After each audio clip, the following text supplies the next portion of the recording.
Atin na uumpisahan ang ating eksperimento, Kajogoy. Akin na ngang inilagay ang tubig na may asukal sa ating pot.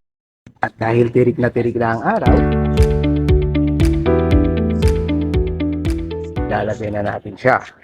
Natin ang ating itlog dito. Huwag lang sanang mawawala. After 1 hour natin siya hahanguin.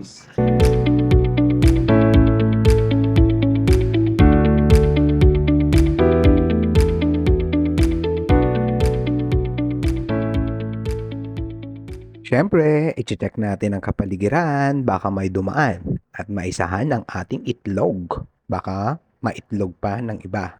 Ito ang aming view. Dito sa taas. Yarn. 11:05 sa aming orasan dito sa loob ng bahay. 11:21. Pero guys,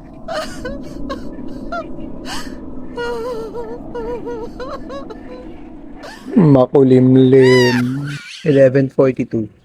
Ayokong lumabas. Makinit. Dahil naging makulimlim ulit, i-extend natin ng 1 hour.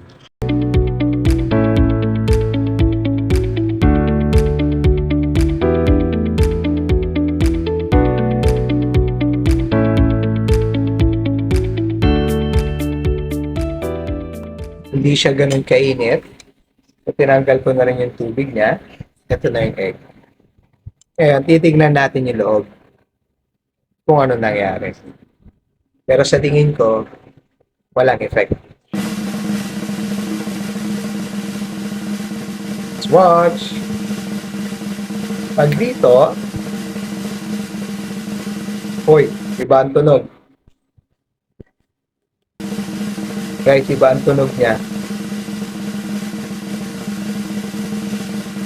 Iba ang tunog. O baka, dinudurog ko lang yung balat. Yun.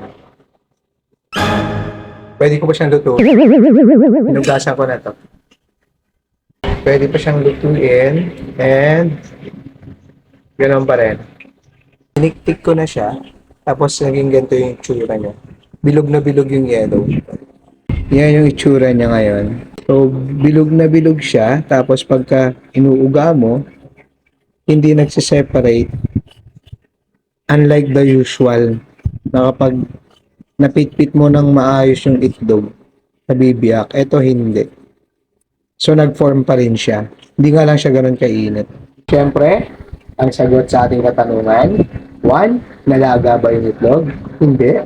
Nabuo lang siya. 2, nag-stick ba yung asukal? Yung tubig ng asukal, nanigas ba?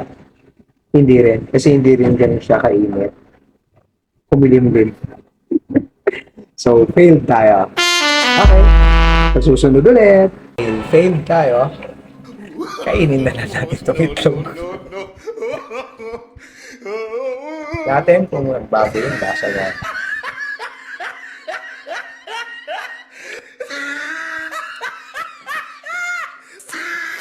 Okay pa naman siya.